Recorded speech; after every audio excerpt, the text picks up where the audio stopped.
दोस्तों यूएनएससी की सबसे बड़ी बैठक सीएनसी की अध्यक्षता भारत कर रहा था और यह मीटिंग भारत में हो रही थी।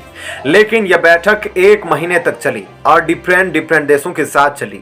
अंतिम दिन भारत का गुस्सा इतना बढ़ गया कि उसने यूएनएससी को बेइज्जत कर दिया। भले ही भारत इसका संचालन कर रहा था, लेकिन वीटो ना मिलने से और यूएन का रिफॉर्म नहीं होने से बौखलाए भारत ने यूएनएससी की पूरी सच्चाई बता दी रुचिरा कंबोज ने दुनिया को। लेकिन अब एक और बड़े ऑफिसर ने यूएनएससी से एक one of the permanent member China को एक बड़ी धमकी दी है। यह आपको बता दें कि सीएनसी की बैठक इसलिए होती है कि विश्व में कोई भी संदिग्ध गतिविधियां, टेररिज्म या उस तरह की एक्टिविटी होती है तो उन पर लगाम लगाया जा सके।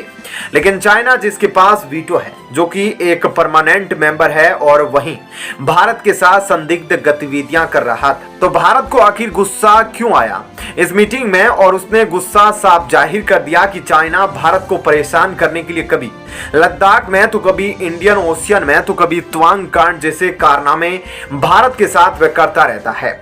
सबसे पहले आपको बता दें लद्दाख में क्या कुछ किया चाइना ने। दोस्तों, अगर आपका ध्यान चाइना की तरफ से हट गया है और आप भी सोच रहे हैं कि लद्दाख में भारत और चाइना के बीच सब ठीक है, तो आपको बता दें कि ऐसा बिल्कुल नहीं है, क्योंकि आज भी वहां के हालात तनावपूर्ण हैं।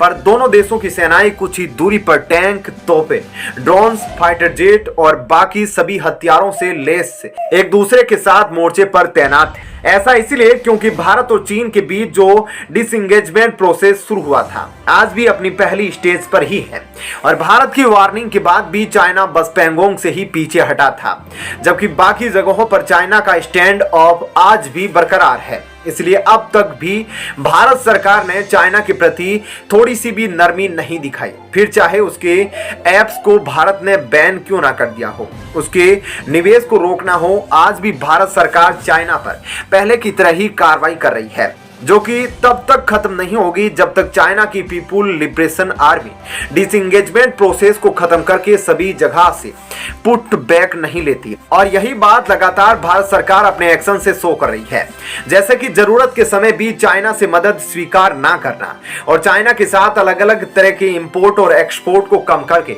भारत ने इस बात को साफ तौर पर दिखा दिया कि अभी भी चाइना पर कार्रवाई करने को रोका नहीं है। दोस्तों, इस मीटिंग को लास्ट में भारत के एक बड़े अधिकारी ने बड़ी बात बोलते हुए गुस्सा दिखाया। हर्षवर्धन ने क्या कुछ बोला, अब आपको थोड़ा सा डिटेल में बताते हैं। आपको यह जानकर खुशी होगी कि फॉरेन सेक्रेटरी हर्षवर्धन इस मीटिंग के दौरान यूएन सिक्योरिटी काउंसिल के परमानेंट देशों पर खूब बरसे। उन्होंने इस वर्चुअल मीटिंग में बोला कि आज यूनाइटेड नेशन में 193 सदस्य देश हैं, जो 1995 से 4 गुना ज्यादा है।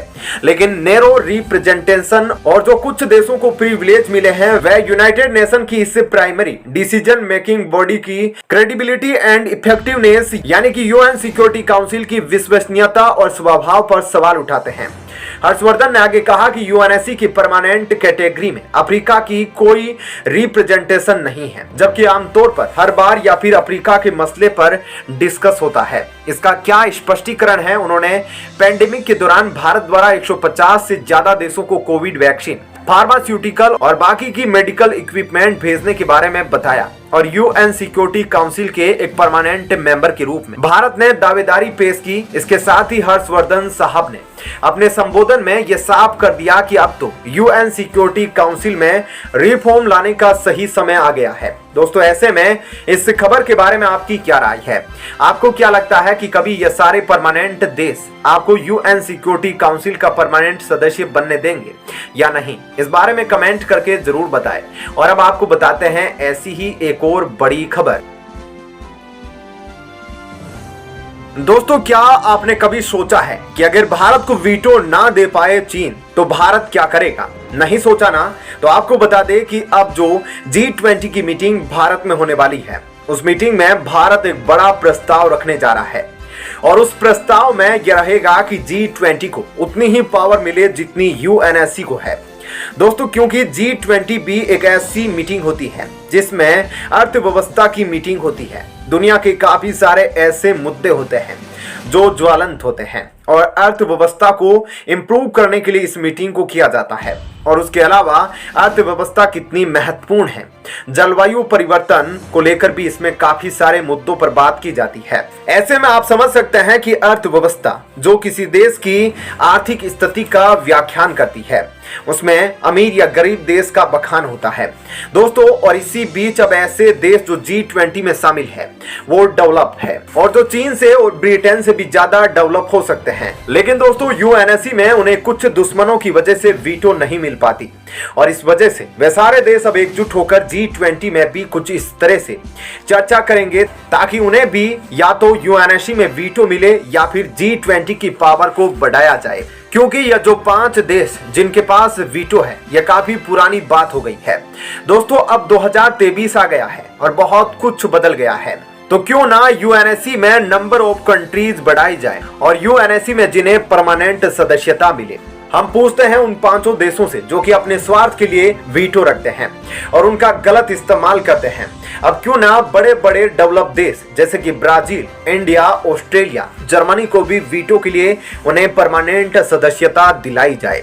आपको बता दें कि यह 4-5 ऐसे बड़े डेवलप देश हैं जो कि G20 के सदस्य भी है, और भारत में जो G20 2023 की मीटिंग होने वाली है उसकी भारत अध्यक्षता करेगा। इसलिए भारत को यह पूरा अधिकार है कि वह इस प्रस्ताव को रखे, जिससे कि G20 में भी ठीक उसी तरह से इन विश्व देशों के पास पावर हो कुछ वीटो के जैसा UNSC में उन 5 स्वार्थी देशों पर, ताकि दबाव बनाया जा सके और UN का विस्तार किया जा सके, UN का रिफॉर्म किया जा सके।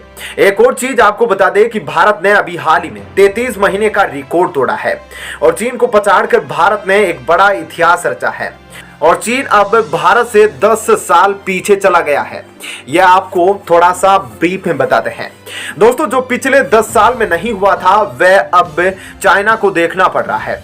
चाइना को उसके आंखों के सामने ही पछाड़कर भारत आगे निकलता जा रहा है। चाइना में राजनीतिक स्थिरता तो है, लेकिन कोरोना की वजह से जैसे ही चाइना ने लॉकडाउन लगाना शुरू किया तो उससे चाइना के दूसरे देशों के साथ व्यापारिक रिश्ते कटने शुरू हो गए। चाहे जो भी बड़े देश इनके साथ व्यापार करते हैं वे एकदम से चाइना को छोड़ नहीं सकते, लेकिन अब उन्होंने China+1 की पद्धति पर काम करना शुरू कर दिया है, यानी कि चीन के साथ किसी और देश को भी लेकर चलना है। ऐसे में जब एक और देश की बात आई तो इसमें वियतनाम और भारत का नाम सामने आया, और इन दोनों को ही प्रॉफिट मिल रहा है। बहुत सारी ऐसी कंपनियां हैं जो पहले चीन में थी, वह अब निकलकर भारत आ रही है दोस्तों। एक सर्वे के हिसाब से 2013 में बिजनेस कॉन्फिडेंट, यानी कि जिस देश पर बिजनेस करने के लिए विश्वास किया जाता है, यह चाइना में था 48.1। लेकिन अब स्थिति ऐसी हो गई है कि चाइना के ऊपर व्यापार करने का विश्वास बाकी देशों का कम होता जा रहा है, और इसलिए बिजनेस कॉन्फिडेंस इंडेक्स में चाइना 10 साल पीछे चला गया है। तो वहीं दूसरी तरफ पिछले 33 महीनों में भारत का बिजनेस कॉन्फिडेंस इंडेक्स बहुत ज्यादा रहा है। जैसा कि आप इस ग्रुप में साफ साफ देख सकते हैं कि भारत कैसे बदल रहा है और दुनिया भर का विश्वास भारत के ऊपर कैसे बढ़ता जा रहा है। इनमें जो ब्लू लाइंस है उनमें आप देख सकते हैं कि भारत के ऊपर अब बिजनेस करने का विश्वास बढ़ता जा रहा है और दुनिया भर के देश अब यहां पर बिजनेस करना चाह रहे हैं। ऐसे में अब भारत में चाइना को पछाड़कर बाजी जीतना शुरू कर दिया गया है। दोस्तों ऐसे में इस खबर के बारे में आपकी क्या राय है, हमें कमेंट करके जरूर बताएं।